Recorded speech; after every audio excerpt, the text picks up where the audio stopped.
Very relatable at timely ang character ni Kylie Alcantara na makikilala na natin sa Task Force Firewall.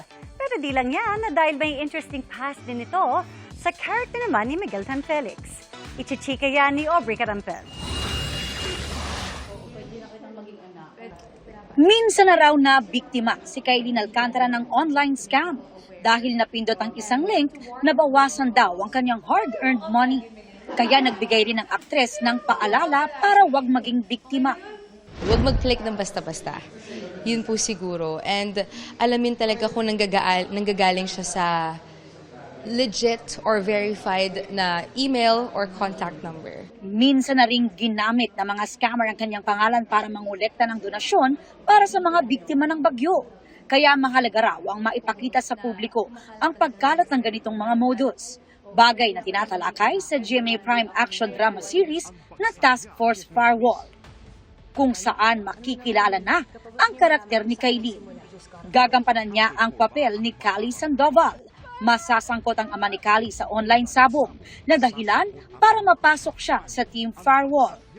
Ang kanyang expertise as forensic analyst makakatulong sa paglutas ng cybercrime cases na talaga namang napapanahon. Ayon kay Kylie, layunin ng serye na magbigay din ng kaalaman sa publiko tungkol sa mga panganib na dulot ng cybercrime. That's definitely the goal po of Task Force Firewall, to make people aware and to warn the people also kung kumakalat talaga ngayon yung cybercrime. Lalo na lahat tayo may cellphone, lahat tayo nasa social media, lahat tayo is vulnerable sa sa cybercrime. Looking forward na rin daw si Kylie sa action scenes at magamit ang mga natutuhan nila sa kanilang trainings. Abangan din daw dahil may interesting past si Callie sa karakter naman ni Miguel Tan Felix na si Galo. Yun po yung dapat yung abangan kung paano namin isi-solve din yun.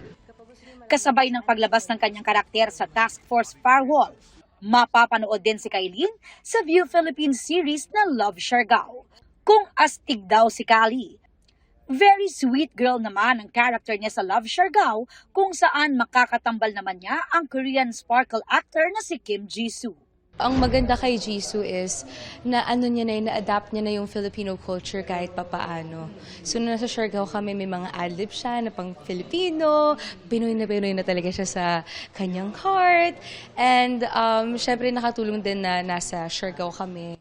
Aubrey Carampel, updated sa showbiz happening.